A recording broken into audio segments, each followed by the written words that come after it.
Okay, so if you hold block and then you jump, that's how you get a chicken block, right? Chicken block. What if you wanted to get a high jump instead? You can't just hold block and then press down up.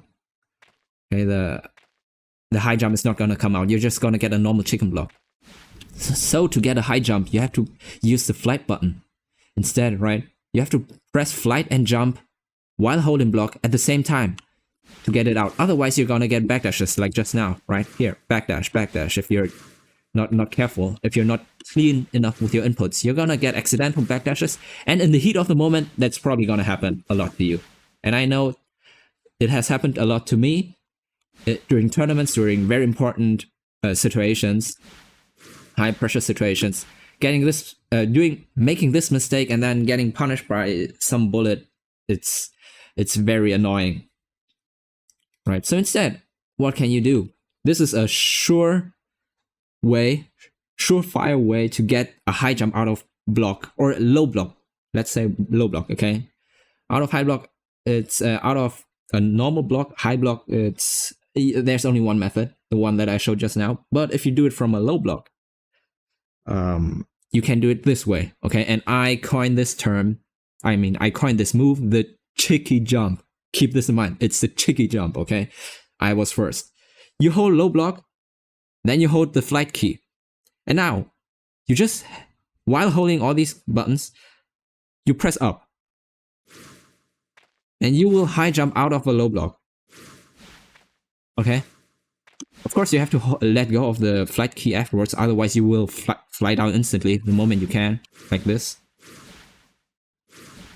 Right? But with this method, you will never get an accidental backdash. Okay? It's not possible to get a backdash this way. And this is called the Chicky jump. There are many situations where the Chicky jump would come in handy, but the most common situation or the matchup is against Yomu, against her B bullets. So when she presses 5B, it seems so slow to activate, right? Because it actually is. But to get a jump out, you have to let go of block.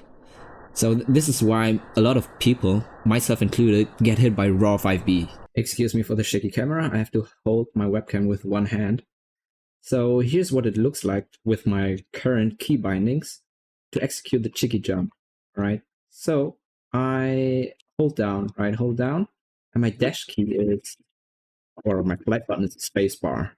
That's what I'm most comfortable with. And I have to hold low block, right? So that's already 3 fingers occupied, 3 fingers. So if I want to execute the Chicky jump, right?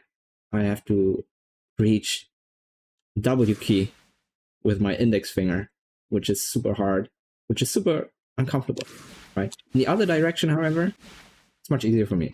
Like this is already my natural hand position. I just have to reach it with my ring finger, reach the W key, right? Much easier.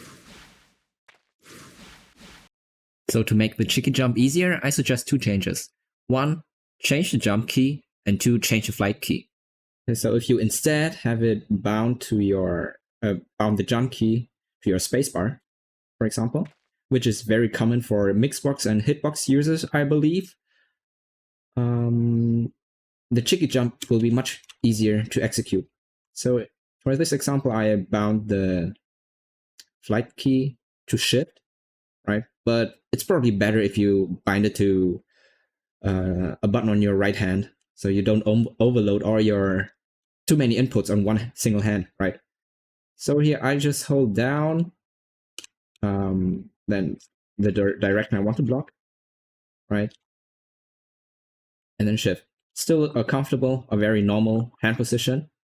And whenever I need to jump, I need to graze, I need to do the Chicky jump, right? I just hit spacebar. Boom, I jump. Yeah, in the other direction. Very simple. Very, very comfortable.